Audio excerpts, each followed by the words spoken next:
നമസ്കാരം. ഗൾഫ് ഫോക്കസിലേക്ക് എല്ലാ പ്രേക്ഷകർക്കും സ്വാഗതം. ഞാൻ പ്രജിൻ സി കണ്ണൻ. നോക്കാം വാർത്തകൾ വിശദമായി.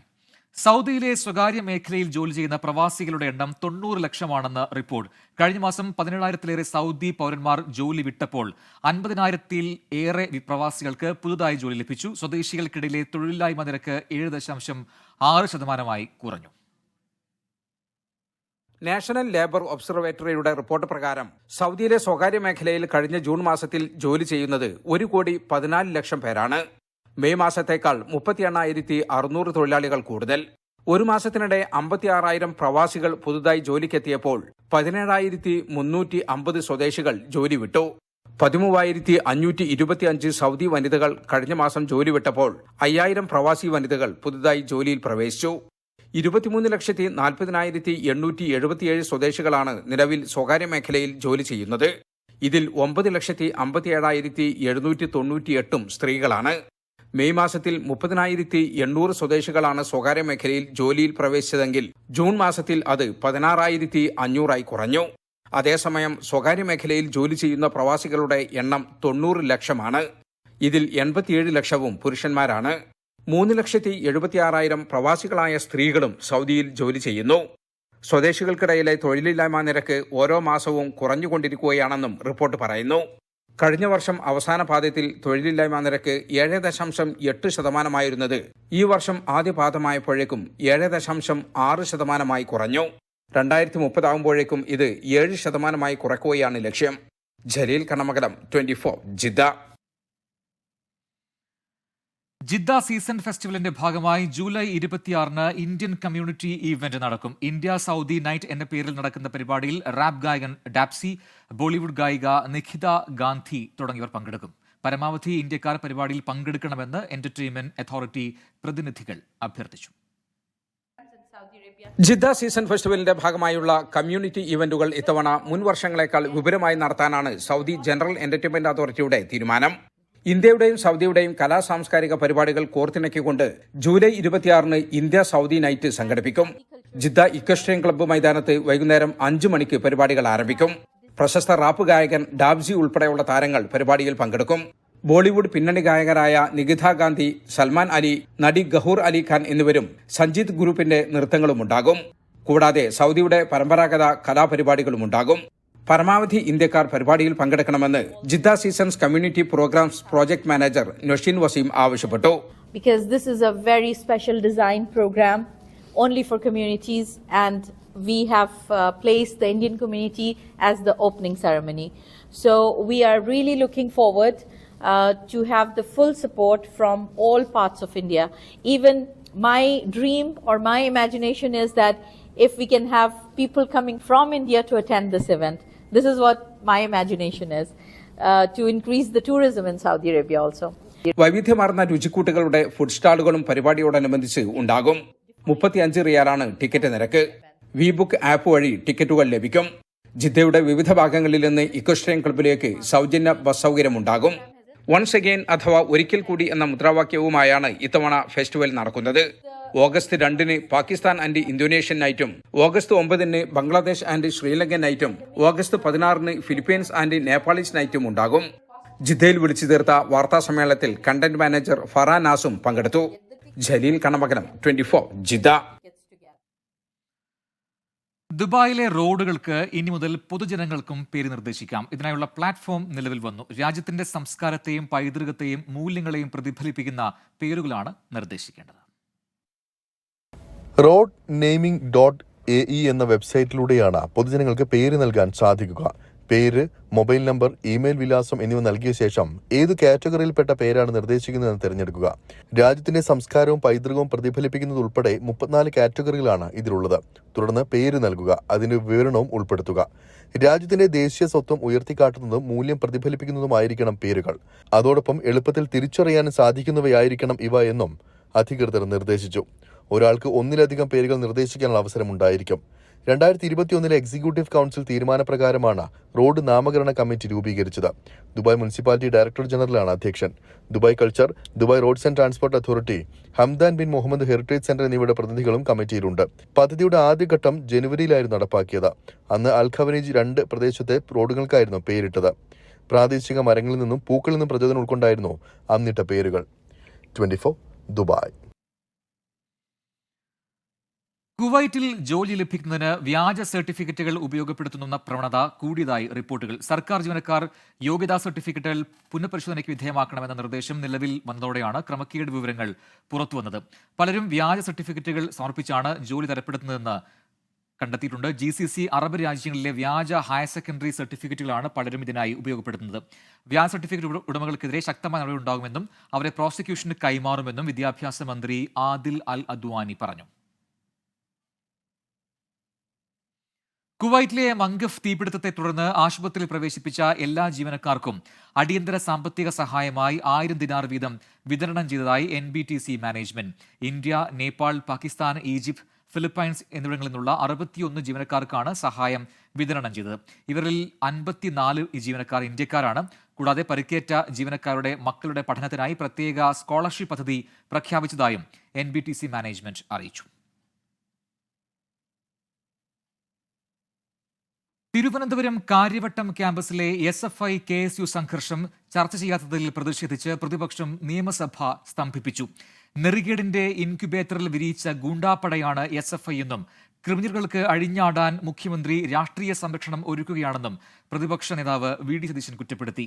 സംഘർഷങ്ങളിൽ നടപടിയെടുക്കുമെന്നും SFIയെ മാത്രം താറടിക്കുന്നത് ശരിയല്ലെന്നുമായിരുന്നു മുഖ്യമന്ത്രി പിണറായി വിജയന്റെ മറുപടി. കാര്യവട്ടം ക്യാമ്പസിൽ KSU ജോയിന്റ് സെക്രട്ടറി സാൻ ജോസിനെ SFI പ്രവർത്തകർ ഇടിമുറിയിൽ കൊണ്ടുപോയി മർദ്ദിച്ചത് സഭ നിർത്തിവെച്ച് ചർച്ച ചെയ്യണമെന്നായിരുന്നു പ്രതിപക്ഷത്തിന്റെ ആവശ്യം. കേരളത്തിലെ വിദ്യാർത്ഥികൾ ക്യാമ്പസുകൾ ഉപേക്ഷിച്ച് വിദേശ സർവകലാശാലകളിൽ പോകാൻ കാരണം SFI ആണെന്ന് അടിയന്തര പ്രമേയത്തിന് അവതരണാനുമതി തേടിയ M. വിൻസെന്റ്. പുറത്തുള്ളയാൾ ക്യാമ്പസിൽ പ്രവേശിച്ചതാണ് പ്രശ്നത്തിന് കാരണമെന്നും സംഘർഷത്തിൽ ഒരു സംഘടനയെ മാത്രം കുറ്റപ്പെടുത്തുന്നത് ശരിയല്ലെന്നും മുഖ്യമന്ത്രി. സർ, ഇടിമുറിയിലൂടെ വളർന്നു വന്ന പ്രസ്ഥാനമല്ല SFI. സംഘർഷങ്ങൾ ഉണ്ടാകുമ്പോൾ അതിനെ സങ്കുചിത രാഷ്ട്രീയ കാഴ്ചപ്പാടോടുകൂടി മാത്രം കണ്ടുകൊണ്ട് ഒരു പ്രത്യേക വിദ്യാർത്ഥി സംഘടനയെ താറടിക്കാനുള്ള തത്രപ്പാട് അത് പ്രശ്നങ്ങളെ ഒന്നുകൂടി വഷളാക്കാനാണ് ഇടയാക്കുക. ക്രിമിനലുകൾക്ക് രാഷ്ട്രീയ സംരക്ഷണം നൽകുന്നത് മുഖ്യമന്ത്രിയുടെ വാക്കുകളാണെന്ന് പ്രതിപക്ഷ നേതാവ് VD സതീശൻ. ക്രിമിനലുകളെ ഇനിയും പ്രോത്സാഹിപ്പിച്ചാൽ കാര്യങ്ങൾ കൈവിട്ടുപോകും. ഇത് നിങ്ങളുടെ നെറികെട്ട രാഷ്ട്രീയത്തിന്റെ ഇൻകുബേറ്ററിൽ വിരിയിച്ചെടുക്കുന്ന ഈ ഗുണ്ടാപ്പട നിങ്ങളെ കൊണ്ട് പോകുള്ളൂ, ഒരു സംശയവും വേണ്ട. പ്രതിപക്ഷ നേതാവിന്റെ പരാമർശത്തിൽ പ്രതിഷേധവുമായി ഭരണപക്ഷവും സഭയുടെ നടുത്തളത്തിലിറങ്ങി. പ്രതിപക്ഷം സ്പീക്കറുടെ ഡയസിനടുത്തെത്തി മുദ്രാവാക്യം വിളിച്ചതോടെ സഭാ നടപടികൾ സ്തംഭിച്ചു. 24 തിരുവനന്തപുരം. കാര്യവട്ടം ക്യാമ്പസിലെ സംഘർഷത്തെ ചൊല്ലി നിയമസഭയിൽ കൊമ്പുകോർത്ത് മുഖ്യമന്ത്രിയും പ്രതിപക്ഷ നേതാവും. നവകേരള യാത്ര നടത്തിയപ്പോൾ താൻ മഹാരാജാവാണെന്ന തോന്നൽ മുഖ്യമന്ത്രിക്കുണ്ടായെന്നും ജനങ്ങളത് തിരുത്തിയെന്നും VD സതീശൻ പരിഹസിച്ചു. എന്നാൽ താൻ ജനങ്ങളുടെ ദാസനാണെന്നായിരുന്നു മുഖ്യമന്ത്രിയുടെ മറുപടി. വാക്പോരിനിടെ ചെയറിനെ സമ്മർദ്ദത്തിലാക്കുന്നത് ഭൂഷണമല്ലെന്ന് സ്പീക്കർ AN ഷംസീർ ഓർമ്മിപ്പിച്ചു. കാര്യവട്ടം ക്യാമ്പസിലെ സംഘർഷത്തിൽ അടിയന്തര പ്രമേയത്തിന് അനുമതി നിഷേധിച്ചതിന് പിന്നാലെ നടത്തിയ പ്രസംഗത്തിലാണ് പ്രതിപക്ഷ നേതാവ് VD സതീശൻ മുഖ്യമന്ത്രിക്കെതിരെ ആഞ്ഞടിച്ചത്. നവകേരള യാത്ര നടത്തിയപ്പോൾ താൻ മഹാരാജാവാണെന്ന് മുഖ്യമന്ത്രിക്ക് തോന്നി. അങ്ങനെയല്ലെന്ന് കേരളം ഓർമ്മപ്പെടുത്തിയെന്നും പ്രതിപക്ഷ നേതാവ്. അങ്ങ് നവകേരള സദസ്സിനെ കുറിച്ച് പറഞ്ഞു. നവകേരള സദസ്സ് നിങ്ങൾക്ക് ആ നവകേരള സദസ്സ് യാത്ര ചെയ്തപ്പോ നിങ്ങൾക്ക് തോന്നി നിങ്ങൾ തെരഞ്ഞെടുക്കപ്പെട്ട മുഖ്യമന്ത്രിയാണ്, ജനങ്ങൾ തെരഞ്ഞെടുത്ത്. നിങ്ങൾക്ക് തോന്നി നിങ്ങൾ മഹാരാജാവാണെന്ന് തോന്നി. നിങ്ങളോട് ഞങ്ങൾ പറയുന്നു, നിങ്ങൾ മഹാരാജാവല്ല, നിങ്ങൾ കേരളത്തിന്റെ മുഖ്യമന്ത്രിയാണ്. ഇതിൽ ഇടപെട്ട് മുഖ്യമന്ത്രിയുടെ മറുപടി. സർ, ഞാൻ മഹാരാജാവൊന്നുമല്ല, ഞാൻ ജനങ്ങളുടെ ദാസനാണ്. എല്ലാ കാലത്തും ജനങ്ങളോടൊപ്പമാണ്, ജനങ്ങളുടെ കൂടെയാണ് നിന്നിട്ടുള്ളത്. ജനങ്ങൾക്ക് വേണ്ടി എന്തും ചെയ്യും. ജനങ്ങൾക്ക് വേണ്ടിയാണ്, ജനങ്ങളുടെ കൂടെയാണ്, ജനങ്ങളുടെ ദാസനാണ്. നവകേരള യാത്രയിൽ DYFI നടത്തിയത് രക്ഷാപ്രവർത്തനമാണെന്ന നിലപാട് മുഖ്യമന്ത്രി ആവർത്തിച്ചു. ഞാൻ കണ്ട വസ്തുത പറയാൻ ഞാൻ ബാധ്യസ്ഥനല്ലേ? ഞാൻ കാണാത്ത വസ്തുതയെക്കുറിച്ച് പിന്നെ ഞാൻ എങ്ങനെ പറയൂ? അതിനുശേഷം അവിടെ എന്ത് സംഭവിച്ചു എന്ന് ഞാൻ കാണുന്നില്ലല്ലോ. ഞാൻ കണ്ട കാര്യം ഞാൻ പറഞ്ഞു. അത് അന്നും പറഞ്ഞു, പിന്നെയും പറഞ്ഞു, ഇന്നും പറയുന്നു, നാളെയും പറയും. ആ കാര്യത്തിൽ യാതൊരു സംശയവും വേണ്ട.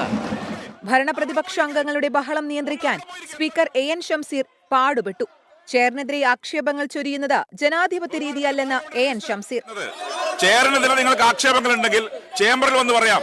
അല്ലാതെ ചെയറിനെതിരെ ആക്ഷേപ സ്വരങ്ങൾ ചൊരിയുന്നത് ഒരു ജനാധിപത്യത്തിന്, ഒരു ഹെൽത്തി ഡെമോക്രസിക്ക് ചേർന്നല്ല എന്ന് പറയാൻ ആഗ്രഹിക്കുകയാണ്. സഭ പിരിഞ്ഞ ശേഷം മാധ്യമങ്ങളെ കണ്ടപ്പോഴും പ്രതിപക്ഷ നേതാവ് VD സതീശൻ സ്പീക്കറെ വിമർശിച്ചു. പ്രതിപക്ഷത്തെ മിണ്ടാൻ അനുവദിച്ചില്ലെങ്കിൽ മുഖ്യമന്ത്രിയുടെ പ്രസംഗവും തടസ്സപ്പെടുത്തുമെന്ന് വി.ഡി. സതീശൻ. ഇതിനെതിരെ പാർലമെന്ററി കാര്യമന്ത്രി എം.ബി. രാജേഷ് രംഗത്തെത്തി.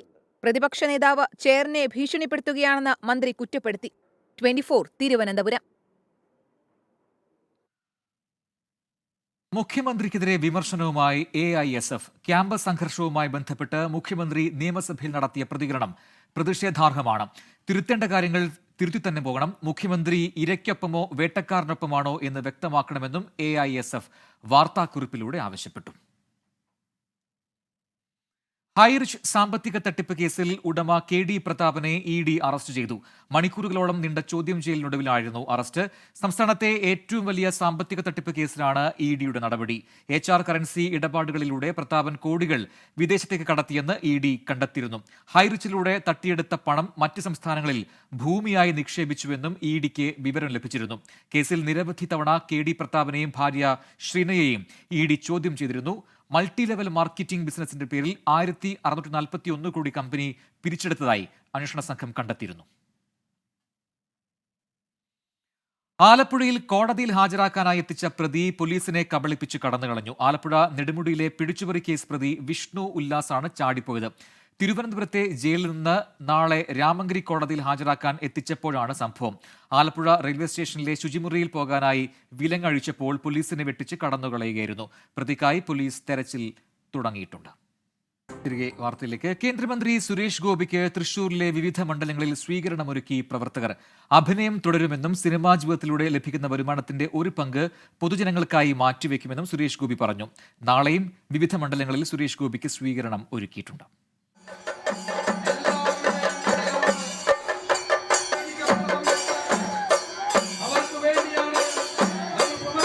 ഗുരുവായൂർ, മണലൂർ, നാട്ടിക, ഇരിങ്ങാലക്കുട മണ്ഡലങ്ങളിലാണ് പ്രവർത്തകരുടെ നേതൃത്വത്തിൽ സുരേഷ് ഗോപിക്ക് സ്വീകരണമൊരുക്കിയത്. സ്വീകരണത്തിന് നന്ദി പറഞ്ഞ സുരേഷ് ഗോപി സിനിമാ ജീവിതം അവസാനിപ്പിക്കില്ലെന്ന് പ്രഖ്യാപിച്ചു. ഞാൻ സിനിമയും ചെയ്യും, അല്ലാതെ ഇതിനകത്തുനിന്ന് ചുരണ്ടിയെടുത്ത് തിന്ന് ജീവിക്കാനല്ല ഞാൻ വന്നിരിക്കുന്നത്.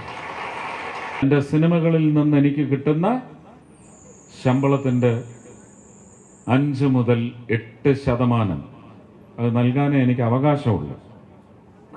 MBയെ കൊണ്ടുപോയി കടകൾ ഉദ്ഘാടനം ചെയ്യിക്കാമെന്ന് ആരും കരുതണ്ട. സിനിമാ നടനായേ പങ്കെടുക്കൂ. അതിന് കൃത്യമായ ശമ്പളവും വാങ്ങും. അതിൽ നിന്ന് നയാ പൈസ എടുക്കില്ലെന്നും സുരേഷ് ഗോപി. ഏതെങ്കിലും ഉദ്ഘാടനത്തിനൊക്കെ പോകുമ്പോൾ MPയെ കൊണ്ടുപോയി ഉദ്ഘാടനം ചെയ്യിപ്പിക്കാമെന്ന് വിചാരിക്കുകയേ വേണ്ട. അവിടെ സിനിമാ നടനായിട്ട് മാത്രമേ അതിനുള്ള യോഗ്യമായ ശമ്പളം എൻ്റെ സഹപ്രവർത്തകർ വാങ്ങുന്ന തരത്തിൽ വാങ്ങിയേ ഞാൻ പോകും. ആ കാശിൽ നിന്ന് നയ പൈസ ഞാൻ എടുക്കില്ല.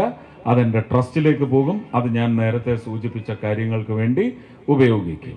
കുത്തിത്തിരിപ്പുകാർ നമ്മുടെ കൂട്ടത്തിലുണ്ടെന്ന് ജാഗ്രത വേണമെന്ന് പ്രവർത്തകരോട് സുരേഷ് ഗോപി.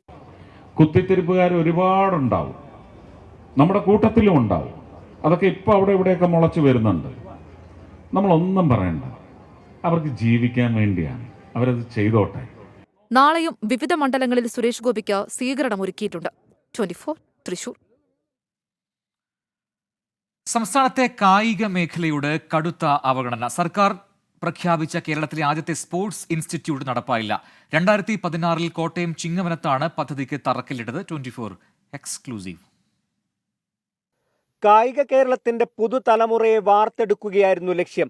പാട്യാല മോഡലിൽ വിഭാവനം ചെയ്ത പദ്ധതിക്ക് institute of sports science and applied research Kerala എന്ന പേരുമിട്ടു. കോട്ടയം ചിങ്ങവനത്തെ ഇലക്ട്രോ കെമിക്കൽസിന്റെ 11 ഏക്കർ സ്ഥലം ഏറ്റെടുത്ത് കായിക വകുപ്പിന് കൈമാറി. 2016 തറക്കല്ലുമിട്ടു. എന്നാൽ പിന്നീട് അങ്ങോട്ട് ഒന്നും അനങ്ങിയില്ല. നമ്മളുടെ കായിക താരങ്ങളുടെ ഹബ്ബാക്കി മാറ്റുന്നതിന് വേണ്ടിയുള്ള പരിശ്രമത്തിൻ്റെ ഭാഗമാണ്. എന്തെങ്കിലും ചെയ്തിട്ടുണ്ടോ? എല്ലാ പ്രവർത്തനങ്ങളിലും നിശ്ചലമാക്കുന്നതിന് വേണ്ടി അതിൻ്റെ കാറ്റൂരി വിടുന്ന നിലവിലേക്കല്ലേ ഗവൺമെൻറ് നടപടിയെടുത്തിട്ടുള്ളത്. പദ്ധതി വൈകിയതോടെ 2020 നിയമസഭയിൽ വിഷയം ചർച്ചയായി. ഉടനെ തന്നെ അടിയന്തര നടപടി സ്വീകരിക്കുമെന്ന് കായിക മന്ത്രി തന്നെ മറുപടി നൽകി. എന്നാൽ തുടർ നടപടികളൊന്നും ഉണ്ടായില്ല. 107 കോടി രൂപ ചിലവ് വരുന്ന പദ്ധതിയായിരുന്നു അന്ന് വിഭാവനം ചെയ്തത്. പ്രാഥമിക നടപടികൾക്കായി സർക്കാർ തുക നീക്കിവെക്കുകയും ചെയ്തിരുന്നു. സ്പോർട്സ് ഇൻസ്റ്റിറ്റ്യൂട്ട് വിഭാവനം ചെയ്ത കോട്ടയം ജില്ലയിലെ പ്രധാനപ്പെട്ട സ്റ്റേഡിയത്തിന്റെ അവസ്ഥയാണിത്. ഇതിൽ നിന്നെല്ലാം ഒരു കാര്യം വ്യക്തമാണ്, കടുത്ത അവഗണന തന്നെയാണ് നമ്മുടെ കായിക ലോകം നേരിട്ടുകൊണ്ടിരിക്കുന്നത്. അതുകൊണ്ട് തന്നെ അടിയന്തര ഇടപെടലാണ് ഇവിടെ ആവശ്യം. കോട്ടയത്ത് നിന്ന് അരുൺ നീണ്ടൂരിനൊപ്പം ടോബി ജോൺസൺ, 24. വനിതാ ദന്ത ഡോക്ടറെ കാക്കനാട് TV സെന്റർ താണാപ്പാടത്തെ ഫ്ളാറ്റിൽ തൂങ്ങി മരിച്ച നിലയിൽ കണ്ടെത്തി. കോഴിക്കോട് വെസ്റ്റ് ഹിൽ അത്താണിക്കൽ പെരുമാനൂർ വീട്ടിൽ സോഡി ജോണിന്റെ ഭാര്യ ബിന്ദു ചെറിയാനെയാണ് മരിച്ച നിലയിൽ കണ്ടെത്തിയത്. തിരുവാണിയൂർ ലയൺസ് ഹോസ്പിറ്റലിലെ ഡോക്ടറാണ്. മൃതദേഹം എറണാകുളം മെഡിക്കൽ കോളേജ് ആശുപത്രിയിലേക്ക് മാറ്റിയിട്ടുണ്ട്. കോഴിക്കോട് രാജവെമ്പാലെ പിടികൂടി. ചെമ്പുകടവ് വെണ്ടേക്കുംപുയിൽ റോഡിലെ ജലവൈദ്യുത പദ്ധതിയുടെ റോഡരികിൽ നിന്നാണ് രാജവെമ്പാലയെ പിടികൂടിയത്. വനവകുപ്പിന്റെ താമരശ്ശേരി RRT സംഘമെത്തി പാമ്പിനെ പിടികൂടി. 10 അടിയോളം നീളമുള്ള പാമ്പിനെയാണ് പിടികൂടിയത്.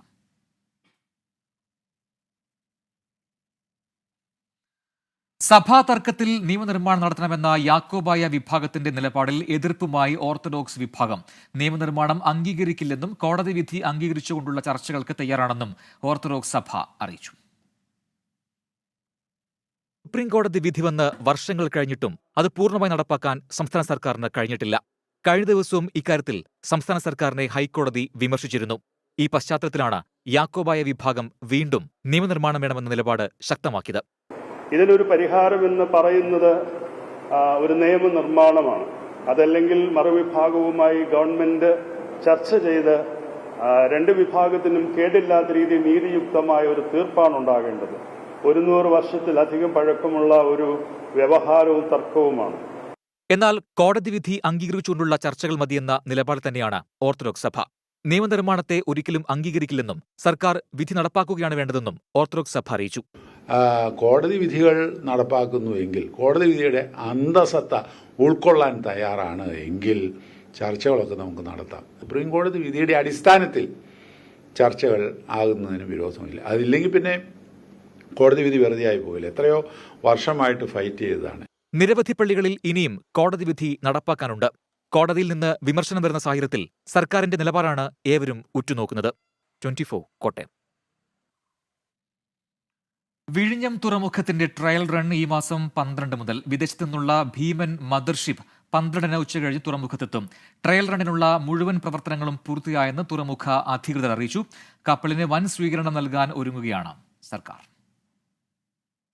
ട്രയൽ റണ്ണിനായുള്ള തിരക്കിട്ട നീക്കത്തിലാണ് സംസ്ഥാന സർക്കാരും തുറമുഖ വകുപ്പും. അടുത്തയാഴ്ച തന്നെ ട്രയൽ ആരംഭിക്കാൻ കഴിയുമെന്ന് തുറമുഖ വകുപ്പ് മന്ത്രി VN വാസവൻ പറഞ്ഞു. ഇതിനായി കൂറ്റൻ മദർഷിപ്പാണ് വിഴിഞ്ഞത്തെത്തുക. അടിസ്ഥാന സൗകര്യങ്ങളുടെ നിർമ്മാണ പ്രവർത്തനങ്ങളും പൂർത്തിയായെന്ന് മന്ത്രി.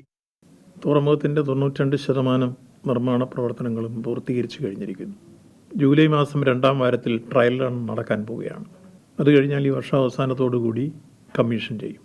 റോഡ് കണക്ടിവിറ്റി 1.7 കിലോമീറ്റേഴ്സ് ഹൈവേയുമായി ലിങ്ക് ചെയ്യുന്ന ബൈപ്പാസ് ഏതാനും മീറ്റർ കൂടിയേ തീരാനുള്ളൂ. ബാക്കി പൂർത്തീകരിച്ചു കഴിഞ്ഞിരിക്കുന്നു. തുറമുഖം ദേശീയപാതയുമായി ബന്ധിപ്പിക്കുന്ന ബൈപ്പാസ് നിർമ്മാണം ഉടൻ പൂർത്തിയാക്കും. റെയിൽവേ തുരങ്കപാതയ്ക്ക് സ്ഥലമേറ്റെടുപ്പ് ആരംഭിച്ചു. റിംഗ് റോഡ് നിർമ്മാണം 2 വർഷത്തിനുള്ളിൽ പൂർത്തിയാക്കുമെന്നും മന്ത്രി വ്യക്തമാക്കി. 24 തിരുവനന്തപുരം. പൂർത്തിയാവുന്നു.